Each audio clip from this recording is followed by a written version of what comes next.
What's going on, growers? It's James Prigioni coming to you live from Jersey. Today, I'm going to share with you 10 crops you need to get planted in April. Let's go!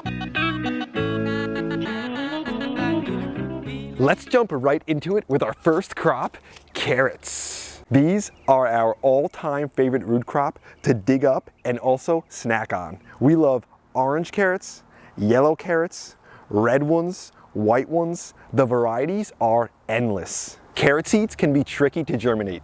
They need to remain moist for at least a week, but they don't like to be buried deep and they don't like to push up through a mulch.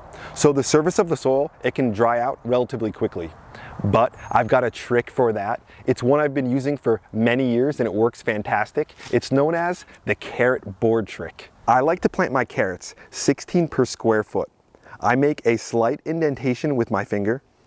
Then I'll grab my seeds, drop them in, and then very lightly cover them with about 1/4 inch of soil. They will take about 1 to 3 weeks to sprout. Make sure you check the board regularly, and once you see the first carrots starting to sprout, remove the board and then keep that area nice and moist. After my carrots are sprouted, I will go through and thin them out and be left with 16 carrots per square foot. I will continue to plant carrots every 2 weeks to keep a staggered harvest going. When it comes to getting a good shape for your carrots, having good, loose, rock-free soil will make a massive difference. As you can see through here, this soil is nice and loose and rock-free, so nothing will obstruct the growth of those carrots as they shoot down. If you want carrots that have a nice shape to them, just make sure you have some good soil. What I like to do is build my own soil, then I don't have to worry about any rocks or anything obstructing the growth of my carrots. In early April, we can still get some potatoes planted. Digging up potatoes might be one of the most enjoyable things you could do in the garden. You never know what you're gonna get. It's like digging up treasure. I like to plant my potatoes about 3 weeks before my last spring frost.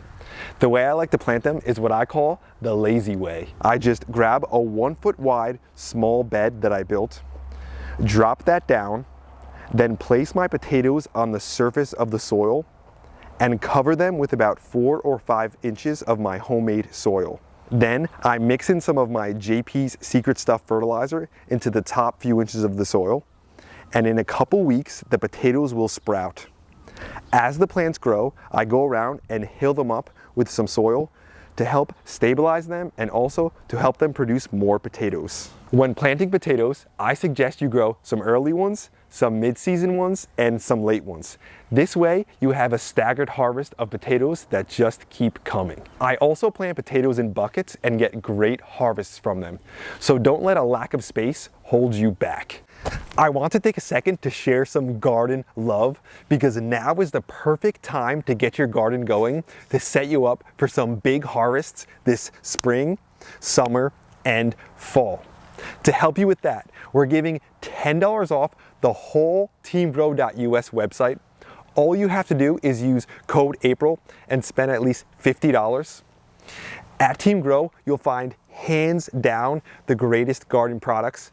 Everything from the tall 32-inch raised beds to those fantastic elevated beds, an absolute game changer. Even grab the JP Secret Stuff fertilizer. Like the old saying goes, the right tool for the right job makes all the difference. Next up, we have one of the quickest producing crops you could plant in April. We're talking about radishes. A fresh radish from the garden is cooling and juicy and isn't too sharp. I grow pink ones, white ones, and even multicolored ones. A variety like the pink lady slipper radish only takes about 25 days from seed to harvest. For planting radishes, I use the square foot method and plant 16 radishes per square foot. We will go through and make our holes with our finger, then drop our radishes in. Next, we'll cover them with some soil and then water the section in. I will continue to plant radishes every week to make sure I have a staggered harvest going. For something like radishes, we don't need to use the carrot board trick because the radishes like to be buried a ½ inch deep. So as long as we keep the soil moist, they'll be fine. Plus, radishes only take a few days to sprout. After they sprout, I will go through and thin my radishes to 16 per square foot. and in no time, we'll be eating fresh, delicious radishes. April is a great time to get your onion sets planted. Onions are a great crop to use in the kitchen, and they're also fantastic for deterring pests away from the garden. You can plant onion from seed, but planting onions from sets is an easy, convenient way to get some onions growing, especially now that the weather's warming up. I plant my onion sets about 4 to 6 weeks before my last expected frost and grow 9 per square foot. Just make sure when you're planting your onions that you plant them with the right side up. So if you come in real quick, this flat side, this is where the roots will come from. We want that pointed down. And this pointy part, this is where the new growth will come from. We want this pointed up. So we'll just dig a little small hole, place our onion set like that, and cover it up. The next crop we can get planted in April is lettuce. I love having lettuce in the garden. It grows quick, it tastes great, and it's easy to grow. Plus, it looks beautiful. When direct sowing my lettuce seed, I plant 4 lettuce seed per square foot and lightly dust the lettuce with about 1/4 inch of soil. Lettuce seed need light to sprout, so you don't want to bury them deep. They don't like pushing up through a mulch either. They need just a flash of light, so if you sow them, dust them lightly with the soil, that will be okay. You just don't want to bury them deep. I plant a few extra lettuce seeds in each hole. Then, after they sprout, I'll come back and thin out the lettuce, leaving 4 per square foot. The majority of the time, I will start my lettuce seed inside in these Vego seed cells. I do this because it's a little easier in my opinion, and I think it allows me to get more out of my space, because what I can do is, once it's ready to get them in the ground, I will transplant these already growing lettuce plants right in. Then they could just get right into growing. This way I don't waste any time or any space. Once it's time to get them in, boom, I get them in. Make sure you continue to plant lettuce every couple weeks to keep a staggered harvest going. Another thing I like to do is to make sure I have lettuce growing in pots that are on deck. This way, when I harvest one round of lettuce, I can get this one planted in the ground and it already starts growing. We gotta make sure we keep that salad bowl filled. Another crop we can get planted in April is Swiss chard. Swiss chard will grow all year long, even through the heat of summer. Plus, it looks beautiful and is an underrated veggie in my opinion. When direct sowing, I like to soak my Swiss chard seeds for 24 hours before planting. This gives me good, consistent germination. When direct sowing my Swiss chard seeds, I like to start them in the square foot method, so that's 4 Swiss chard per square foot. If you don't have any strings or anything to show your square foot, you can just take a board like this, drop it down. We'll outline this because it's exactly 1 square foot. Then I'll make 4 indentations for my Swiss chard. We'll take our seed, we'll just pour it. Then I'll take about 2 or 3 seeds and drop them in each hole. Sometimes a little tricky because the seeds are wet. Like this. Then we'll just cover them up with some soil and water the whole thing in. After the seeds sprout, I will go by and thin them out so there's only 4 Swiss chard per square foot. Swiss chard is an easy crop to grow. Just make sure you stay on top of watering when the summer heat comes. If you do, the plant will continue to kick out food for you all year long. The next crop to get planted in April is beets. They are a super healthy veggie. I especially like growing the golden beets. It's such a joy to go out there and pull them out of the ground in the spring. Like most root crops, beets do best when they're direct sown. I plant my beets 9 per square foot and bury them about 1/2 inch deep. After they sprout, I will go and thin them.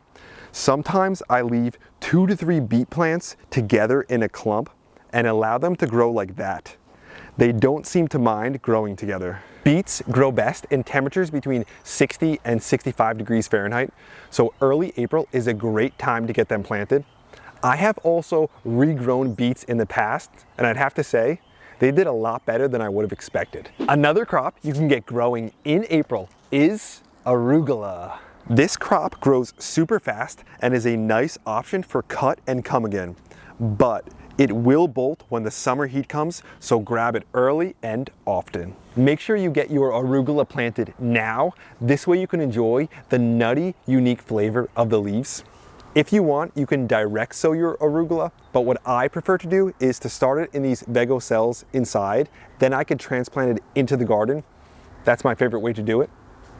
When it comes down to it, arugula grows well in the spring and in the fall because it's a cold, hardy crop. But when the summer comes, this thing bolts relatively quickly. So if you want to get some arugula growing for the spring, make sure you plant it ASAP. In mid to late April is when I start planting my cucumbers. There is nothing more refreshing than grabbing some fresh cucumbers during the heat of the summer. This year, I suggest you grow some varieties of cucumbers that are burpless, like the tender green. The burpless varieties are less attractive to the cucumber beetles, and also they're less bitter. Cucumber seeds like the temperature of the soil to be between 60 and 90 degrees Fahrenheit. If it's 80 degrees Fahrenheit, the cucumber seeds will only take about 3 to 5 days to sprout. Cucumbers are a summer veggie and are very sensitive to the cold. They need both the soil temperature and the air temperature to be warm in order to grow well. I like to say when it comes to planting cucumbers, it's always better to get them in the ground a little late rather than too early. I have found once the temperatures are right, the cucumbers will explode into growth. But if you take a cucumber plant and get it in the ground when the temperatures aren't right, they seem to just kind of sit there and wait. I have found that planting healthy cucumbers late always end up catching up and surpassing cucumbers that are big that I planted earlier. Mid to late April is a great time to get your squash planted. I suggest you grow some summer squash varieties like the Costado Romanesco zucchini, the Gelber Englischer custard squash, the white scallop squash. I also suggest you grow some winter squash varieties like the butternut squash, which is practically immune to vine borers. When your seedlings get 2 true leaves, that's a good time to either transplant it into a larger container or transplant your squash into the garden if it's warm enough. Squash hate the cold and thrive in the heat. You want any danger of frost to be far gone before you transplant your squash into the garden.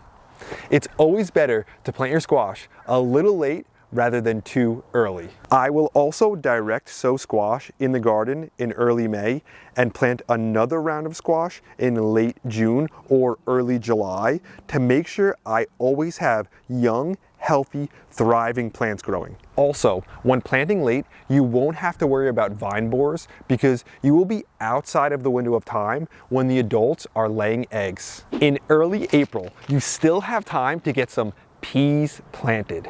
Around here, we'll get some late frosts and some hard ones, especially in like mid to late April. So I have found that planting peas in early April has done well for me because some of the peas I've planted in the past in say early March or mid-March, that early frost from April killed off some of my peas. So I always like to make sure I get at least another round planted in early April. When planting peas, I like to place my seeds about 2 to 3 inches apart. Then I will go back and push them in to a depth of about 1 to 2 inches. After that, I'll water them in. In early April, I also like to direct sow some spinach. Realistically, you can plant your spinach once the soil is warm enough to be worked in, but I have had really good success with direct sowing spinach in April, so that's what I'm going to keep doing. Last year, I grew a really cool variety, the Beaujolais.